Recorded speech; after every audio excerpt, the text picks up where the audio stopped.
আজ আকাশে বাতাসে বাঙালিদের সবথেকে বড় আনন্দের উৎসবের মধ্যেও কোথাও যেন বিদায়ের সুর। হ্যাঁ, দশমী পড়ে গেছে, তাই নিয়ম অনুযায়ী এবার উমার আবার কৈলাসে ফেরার পালা। অনেকেই এটা প্রশ্ন করেন যে বাঙালি দশমী তিথিতেও এত আনন্দ উদযাপন করে কি করে। ঋগ্বেদে কিন্তু উল্লেখ আছে যে পুরাণে এক সময় মানুষ কিন্তু শরৎ থেকে শরৎ এক বছর হিসেব করত। অর্থাৎ দুর্গা পুজো নয়, দুর্গা পুজো তো এখন আমরা যেটা সেলিব্রেট করি সেটা মূলত অকাল বোধন, কিন্তু একটা সময় সত্যি এমন ছিল যখন বাঙালিদের বাংলা ক্যালেন্ডার শরতের থেকে শুরু হয়ে শরতেই শেষ হতো। অর্থাৎ এই সময়টা কিন্তু নববর্ষ পালন করা হতো এমন উল্লেখ ঋগ্বেদে পাওয়া যায়। তবে এখন অকাল বোধনের সময়, তাই নিয়ম অনুযায়ী দেবীকে আবার কৈলাসে ফিরে যেতে হবে। আর তাই মাকে আমরা হাসি মুখেই বিদায় জানাবো। শতত দুঃখের মধ্যেও বাঙালিদের কাছে তাদের প্রিয় উৎসবের আনন্দ এভাবেই। আর আজ এই মুহূর্তে আমি রয়েছি গুড়বাড়ির রায়চৌধুরী পরিবারের সেই সুপ্রাচীন ৩০০ বছরের পুজোর সামনে। এই পুজোর সাক্ষী থেকেছি আমরা মহাষ্টমীর দিনেও, অঞ্জলি থেকে শুরু করে নানান মুহূর্ত তুলে ধরেছি আপনাদের জন্য। আজ সেখানেই দশমী, মায়ের বরণ শুরু হয়ে গেছে এবং তার পাশাপাশি শুরু হয়ে যাবে দেবীর সিঁদুর দানের পালা। মেয়েরা সিঁদুর খেলবেন এবং এয়স্ত্রীরা একে অপরের সিঁদুরের দীর্ঘায়ু কামনা করবেন। এভাবেই উৎসবের শেষ মুহূর্ত কিন্তু আমাদের রঙিন হয়ে থাকবে। আর আজ সেই প্রত্যেকটা মুহূর্তের আমরাও সাক্ষী থাকব এবং সঙ্গে থাকবেন আপনারাও। নাচে গানে সিঁদুর দানে আজ উমাকে আমরা আবারও কৈলাসের পথে বিদায় জানাবো। আর সেই আনন্দের প্রত্যেকটা মুহূর্ত কেমন ভাবে কাটাবো আমরা, চলুন তার সাক্ষী থাকি আমরা।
গুড়বাড়ির রায়চৌধুরী পরিবারের সেই সুপ্রাচীন ৩০০ বছরেরও বেশি পুরনো মা দুর্গার আরাধনা যেন নতুন করে এক প্রাণ ফিরে পেল বলা ভালো।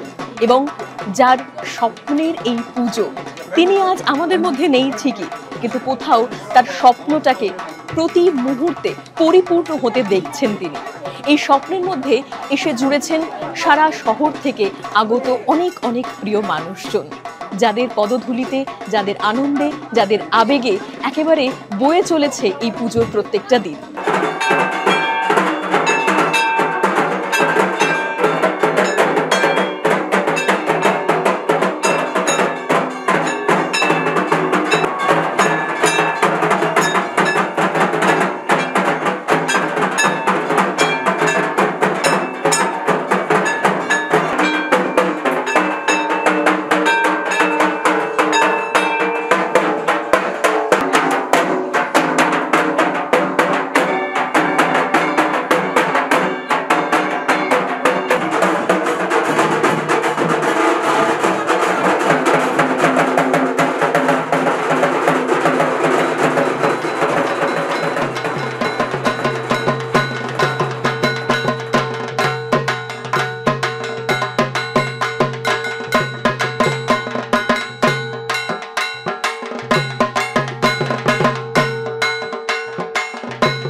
একদিকে আমাদের ঐতিহ্যের পুজো, অন্যদিকে মাকে বিদায় দেওয়া এবং তার সঙ্গে পুজোর যাবতীয় রীতিনীতি পালন সবটুকুই চলছে নিয়মের ছন্দমাফিক। কিন্তু তবুও কোথাও যেন আজ সকলেরই একটু মন ভার। আর সেই মন ভারের পালা থেকে আজ ব্যতিক্রম নয় সল্টলেকের মৌয়ের এই দুর্গাবাড়ির পুজো, যেখানে বহু মানুষের সমাগম, আত্মীয় পরিজন সকলেই আনন্দে আবেগে কোথাও আজ মিলেমিশে একাকার। কিন্তু তবুও সবার মনে একই সুর বাজছে, উমার বিদায়ের সুর। তবে এই পুজোর প্রাণ পুরুষ যিনি, তার মনের ভাবনা চিন্তা কি সেটাও আমরা জেনে নেব। আপনাকে শুভ বিজয়ার অনেক অনেক শুভেচ্ছা জানাই আমাদের টিম নিউজ 18 বাংলার পক্ষ থেকে। তোমাকে এবং তোমার টিমকে এবং তোমার দর্শকদেরকেও জানাই আমার শুভ বিজয়ার প্রীতি, শুভেচ্ছা, ভালোবাসা, প্রণাম সবাইকে আমার শুভ বিজয়া। আজকে দেখতে দেখতে এই স্বপ্নের পুজোটা বিজয়ার মুহূর্তে এসে দাঁড়িয়েছে। এত মানুষ তাদের আবেগ উদ্দীপনা সবটা নিয়ে এই পুজোয় রীতিমতো প্রাণ ঢেলে দিয়েছে বলা যায়। মানে আমি গত দুদিন ধরে তো তাই দেখছি প্রত্যেকটা মুহূর্তে। এই স্বপ্নটাই আপনার মনে ছিল এবং সেই স্বপ্নটা পূরণও হলো বলা যায়। তো আজকে কি মনে হচ্ছে? একটা মানে খুব স্যাটিসফ্যাকশন লাগছে যে একটা এতদিনের প্রিপারেশন, এত মানুষ, আত্মীয় স্বজন, বন্ধু বান্ধব একসাথে আমরা কয়েকটা দিন কাটালাম, মায়ের সঙ্গে এত আনন্দ করলাম।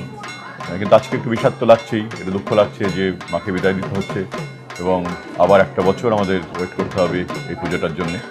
তবে আশা করছি আবার আমরা সবাই আগামী বছর একইভাবে আনন্দ করব, মায়ের সঙ্গে একই বাড়িতে একইভাবে একসঙ্গে আমরা থাকবো।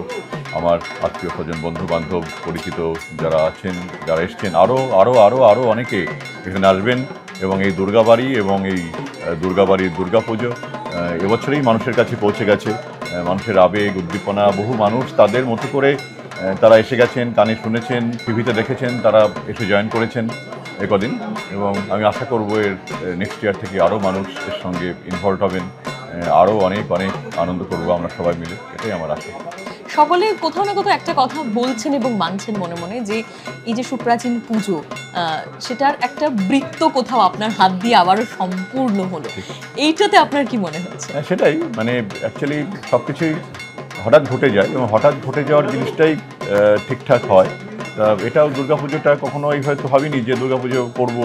হয়তো অনেক সময় প্রতি বছর আগে ভাবতাম যে একটা পুজো করবো, বা আমার যে মৌ যখন ছিল তখন অনেকবার বলেছে দুর্গাপুজো করবো, বাড়ির অনেকে দুর্গাপুজো করবো, কিন্তু হয়ে ওঠেনি। কিন্তু এবার যেন হঠাৎ করেই ঘটনাটা ঘটে গেল এবং পুজোটাও ভালো হলো। আমরা একটা পরম্পরার সাক্ষী হলাম যে আমাদের যে গুলবাড়ির দুর্গাপুজো, সেটা 150 বছর আগে বন্ধ হয়ে গিয়েছিল, আবার সেটা আমার বাড়িতে মা এলেন এবং সেই পরম্পরাটা আবার আমরা কি এগিয়ে নিয়ে যাব আমরা এই পরম্পরাটাকে, এবং 300 বছরের জায়গায় 400 বছর 500 বছর হয়তো এই পুজোটা আবার চলবে। তা সেটাই আমার আশা এবং ভালো লাগছে যে এই ঐতিহ্যটাকে, এই পরম্পরাটাকে, এই রায়চৌধুরী বাড়ির এই দুর্গাপুজোটাকে আবার আমার বাড়িতে নতুন করে শুরু করতে পেরেছি। এটা সবথেকে ভালো লাগার জায়গা।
পুজোর হই হুল্লোড়, আনন্দ উল্লাসের মধ্যেও আজ একটু বিদায়ের সুর, কিন্তু তবু আমাদের মাঝখানে আমরা পেয়ে গেছি আমাদের ভীষণ প্রিয় একজন মানুষকে।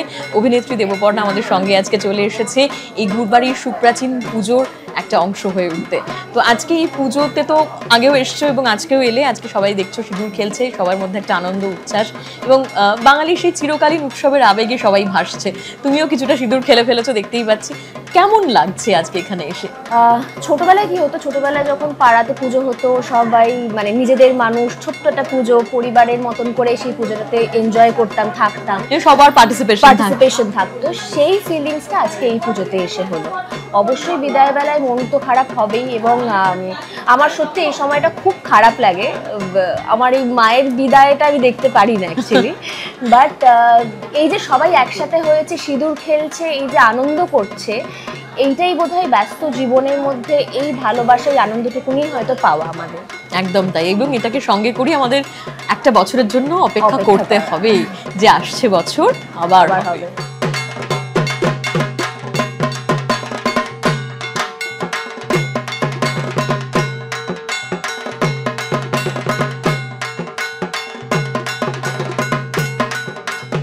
রায়চৌধুরী পরিবারের সিঁদুর খেলায় আজ সামিল হয়েছেন আত্মীয় পরিজনরা, এবং তাদের কাছে স্বভাবতই এই মুহূর্তটা খুবই আনন্দের এবং আবেগেরও বটে। আজ কিছুটা চোখের জল এবং অনেকটা মনের আনন্দ যে আসছে বছর আবার হবে, সেই ভাবনা থেকেই এখানে দেবী বরণ চলছে এবং সিঁদুর খেলা চলছে। বাড়ির বয়োজ্যেষ্ঠ একজন রয়েছেন আমাদের সঙ্গে এবং রায়চৌধুরী পরিবারের কন্যাও বটে তিনি, একটু তার কাছ থেকে জানবো কেমন লাগছে। হচ্ছে এটা তো আমাদের পিতৃপুরুষদের মানে পুজো আর কি, গুরবাড়ি, এবং এটা সত্যি কথা বলতে হঠাৎ করেই তো ঠিক হয়েছিল যে পুজোটা হবে। যেমন এটা আমাদের কাছে আছে সেই 14 আনা যেটা বলে না, ঠিক সেই টাইপের। যেমন আমরা হঠাৎ করে এই আনন্দে সামিল হয়ে, মানে সত্যি কথা বলতে গেলে দুর্গাপুজো হচ্ছে একটা উৎসব, আমাদের প্রাণের উৎসব। আমরা সারা বছর অপেক্ষা করি যে কবে পুজো আসবে, পুজো আসবে, এবং এই পুজোয় যে হঠাৎ করে আমাদের হলো এবং সবাই হঠাৎ করে যে আমরা একত্র হলাম, এই আনন্দটা হচ্ছে মারাত্মক, এটা মানে ভোলা যাবে না। আর এই যে আনন্দটা উপভোগ করলাম, হয়তো এখন চোখের জলে মাকে বিদায় দেবো, কিন্তু আবার একটা মনের মধ্যে আনন্দ সর্বদাই জেগে থাকবে যে সামনের বছর আবার হবে।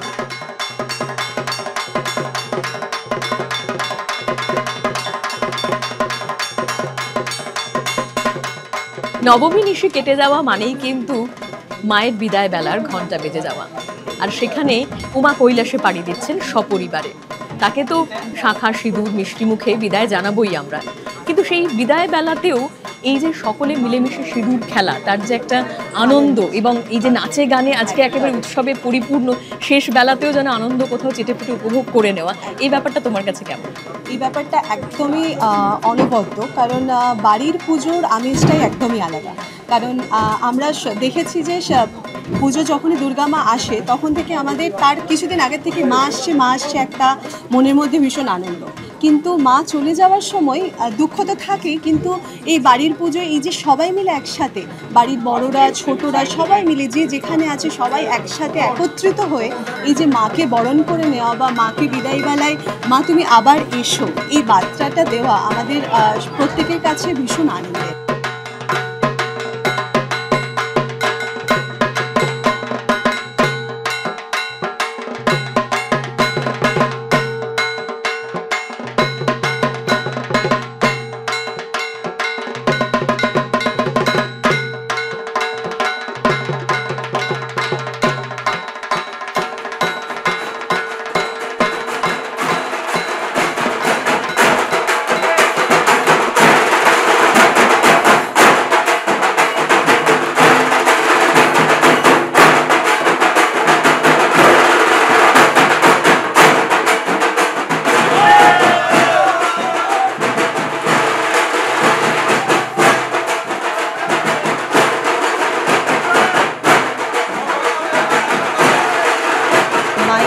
এই 4টে দিনের মা যে আমাদের কাছে এসেছেন এবং মা যে আমাদের মধ্যে ছিলেন, আমরা খুব ভালোভাবে উপভোগ করেছি এই 4টে দিন। কিন্তু আজকে বিদায়বেলায় সত্যি মন তো ভীষণ বিষণ্ণ, কিন্তু একটা ভেবেই ভীষণ আনন্দ হচ্ছে যে সামনের বছর আবার মা আসবেন এবং আবার আমরা এই একটা বছর দীর্ঘ অপেক্ষা করে থাকবো মাকে নিজের বাড়িতে আনার জন্য।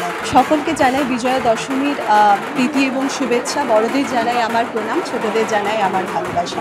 সকলে ভালো থাকবেন, আসছে বছর আবার হবে।